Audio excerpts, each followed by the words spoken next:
Hello, my loves, and welcome back to another episode of Shots of Serenity podcast.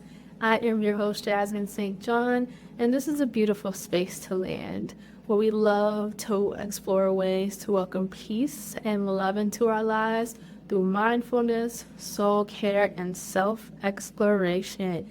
It's been a hot minute since we recorded.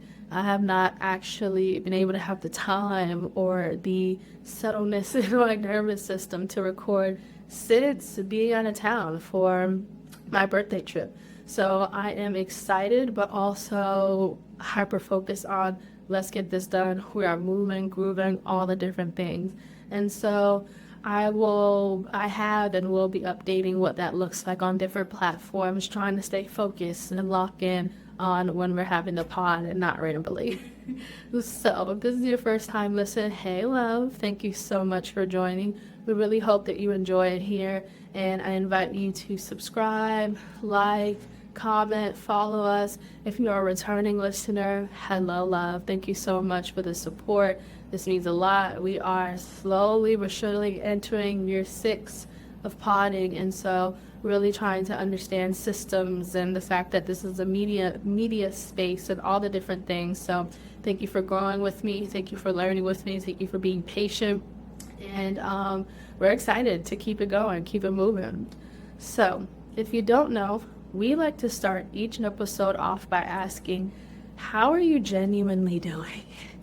And it may need to be the whole episode on how I'm genuinely doing, but I'm present, I'm right here, and I'm excited to be here. But we really invite you to go beyond, I'm good, I'm okay, I'm chilling, but really hold some space for yourself.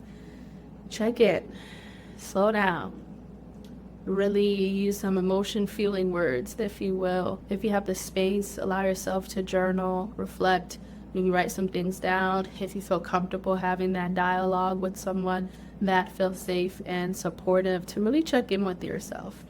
So I do want to say, in this season of the podcast, we are exploring how language, life themes, and social concepts land in each of our unique experiences, as well as obtaining practical practices to support our overall well-being. As we started in the beginning, the desire is that this is a safe space to land, where we can explore these things utilizing the beautiful resources and modalities of our ancestors, of the modern technology that's coming in, as well as personal experiences. And so today does not take away from that at all. As you can tell by the title of this week's episode, we are talking about the importance of gathering information. Gather the information, especially because perception is reality. Okay, I'm sure many of us have heard the saying, assuming makes an ass out of you and me.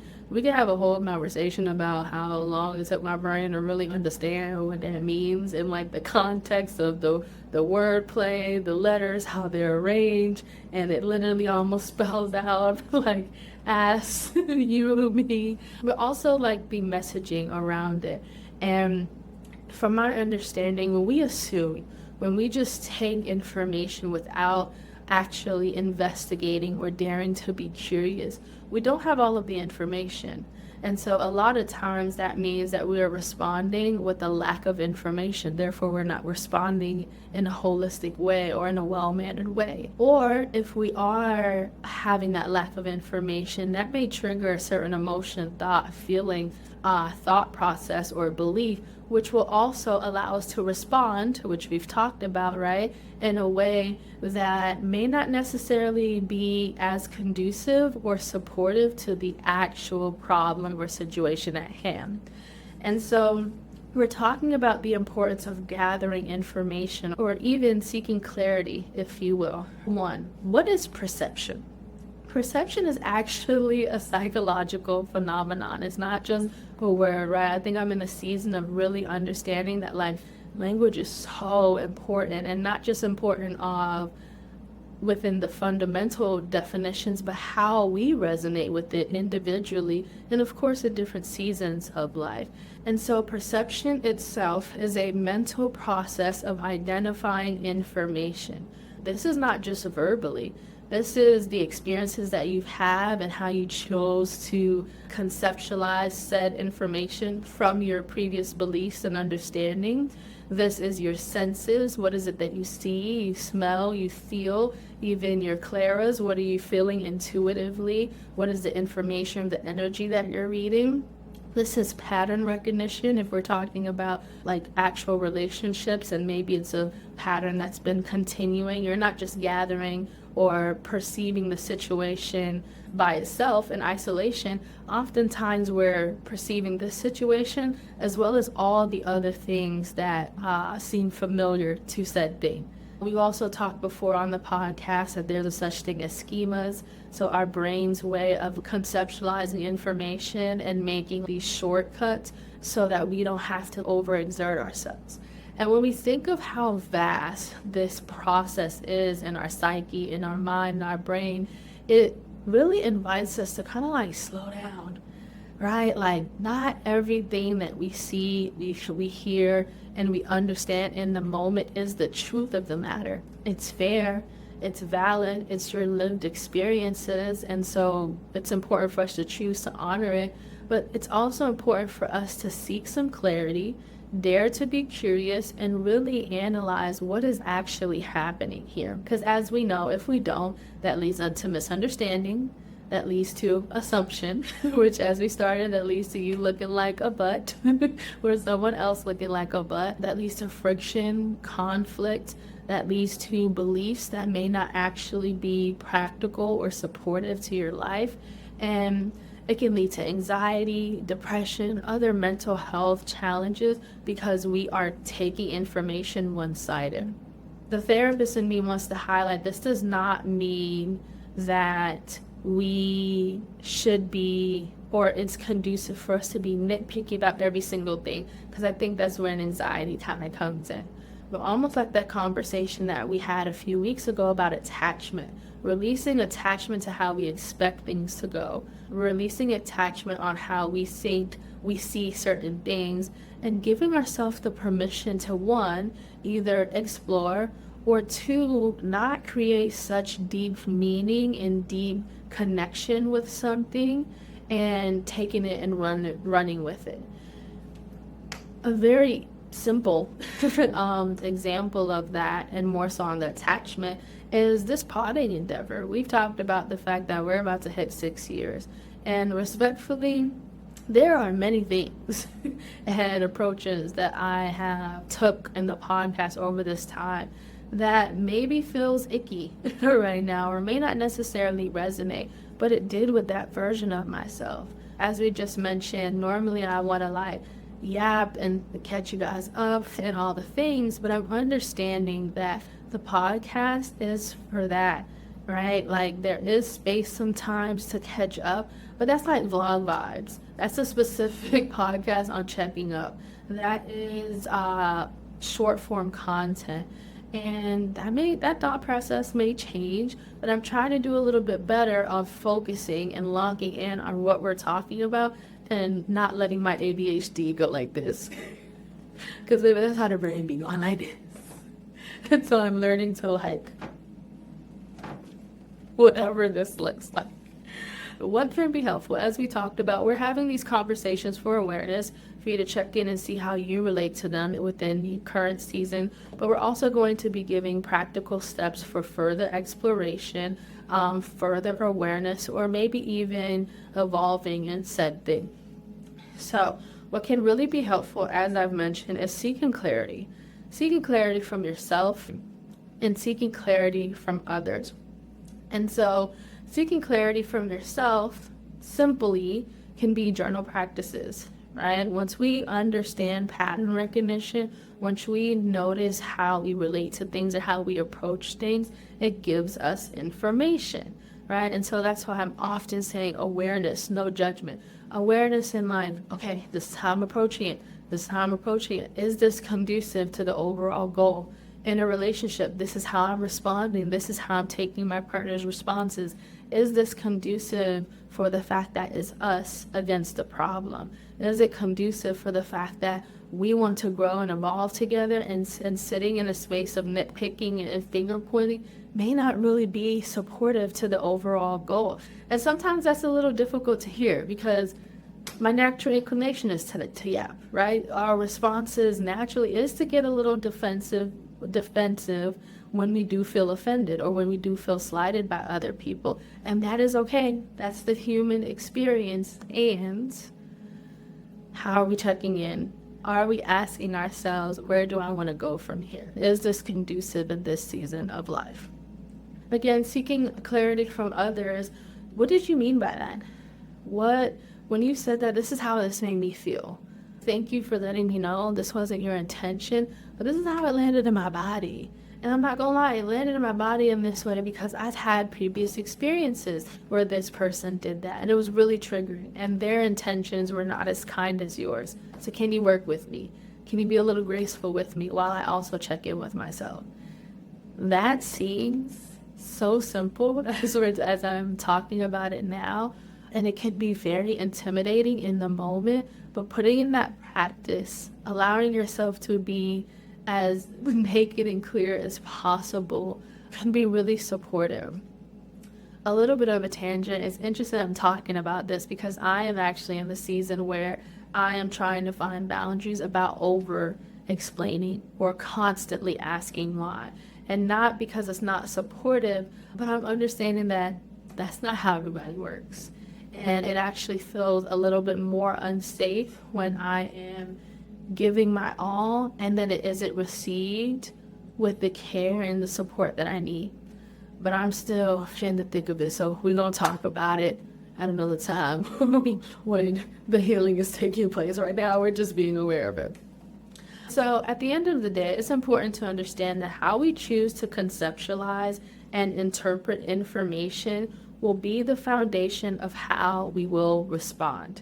It's a cycle. The other person will do the same thing, and that's when that misunderstanding comes in, right? So if we were to have an example, I don't know if we have a whole episode on like nonverbal communication, but nonverbal communication, if we will, sometimes that gives so much more information than what's being verbalized. Almost like that saying that men lie, women lie, energy don't lie. So if I'm sitting here like, yeah, I really enjoy to be here in this podcast. I'm so grateful for the opportunity. Are you okay? Look aggravated. You look like you're forced to be here. What I'm saying is a thing. I think there's a trend, which I need to do, on social media where you have a statement and there's like an option of saying it in a disappointed way, in a happy way, in a sad way. So the one I recently seen was like, wow, okay. So if I say wow, okay, in a sad way, like, wow, okay, or sarcastic way, wow, okay, or happy, wow, okay, like the tone also matters. We're literally saying the same thing. But again, because of nonverbal communication, understanding tone, frequency, timing, body language, it still gives so much more information. And I think we're missing that piece when we're communicating with people sometimes. And it's difficult. I'm very much so learning it. It is difficult. But I think it's really important for us to understand how we're showing up. And if confusion is present, how can you create that space to ask for clarity, to seek clarity, especially within our interpersonal relationships? And so some practices. A question to ask yourself is, what did I hear and what did I feel?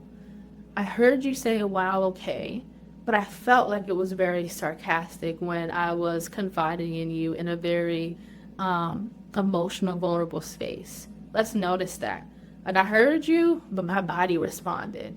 We don't even have to go, you guys know I love alone, take a second. We don't even have to go and bring that information to the other person if it doesn't feel good, but really asking yourself like, what did I hear versus what did I feel? Because that allows us to understand there's an incongruence here. And let's explore why. Is it because that's how you interpret it? Because little Johnny used to mess with used to do the same thing, and little Johnny actually used to be sarcastic. But Joe right now is not on that same energy, and Joe actually meant it in a very sincere way. So sometimes it's really important for us to ask ourselves, what did I hear versus what did I feel?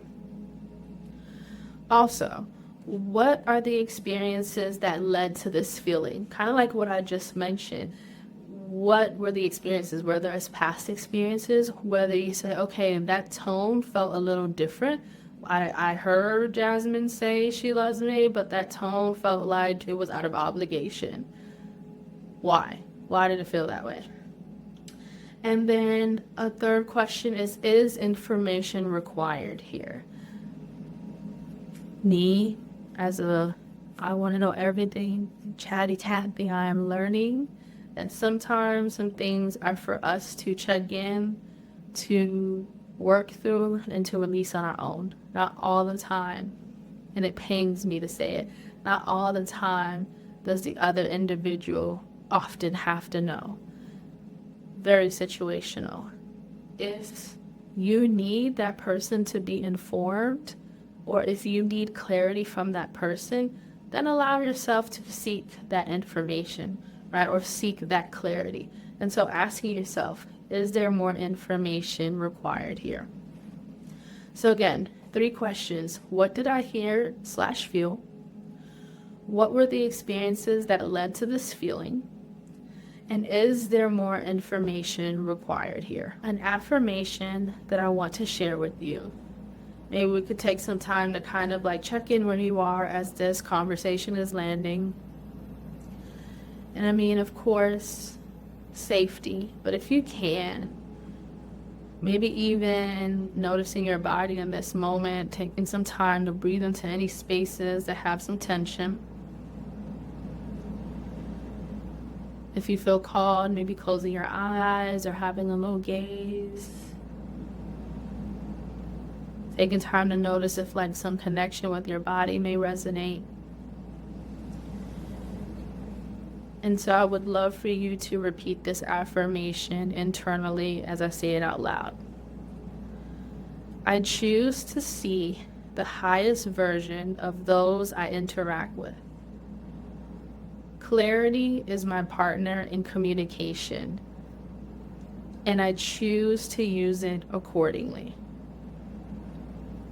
Again, I choose to see the highest version of those I interact with. Clarity is my partner in communication, and I choose to use it accordingly. And so I think this was a conversation that I received from like Debbie Brown, especially as now I am integrating back with humans. We're human, we're flawed, and that is understood. Reminding myself that even when people are showing their ass, I choose to see the highest versions of themselves. And that doesn't necessarily mean that I have to be best buds with them. I choose to see the innate goodness in them. And that's for me. That's what resonates with my soul. Because if not, I'll be irritable, I'll be tired, all of different things. So when those things come, I recognize it. But I choose to see the highest version. I choose to believe that we are all trying our best with the information that we have. And even if you show me that your best may not resonate with what I have going on this season, with love, with grace, with straight blessings and prayers, maybe go our separate ways and maybe both be well. All right? Also, that second piece, clarity, understanding what is happening, what transpired. At least for ourselves. We deserve that much. Alrighty, loves. I hope that you enjoyed this episode. Please be sure to like, to comment, to subscribe. If you don't know, we'll talk about it a little bit more as we get closer into quarter 3, because it's our last month in quarter 2. a soft landing. We kind of talked about it here. We are moving to Miami, and by the time this is launched, we would already be settled. Crazy. Crazy, crazy, crazy, crazy, crazy. I'll probably talk about thoughts and feelings a little bit more in vlogs because I want to do that more. I want to bring back our meditations, our virtual offerings, our stretching, journal opportunities. So stay tuned for all those things. But until then, I love you. Thank you so much for supporting. I hope that you guys have a beautiful day and a beautiful week. Namaste.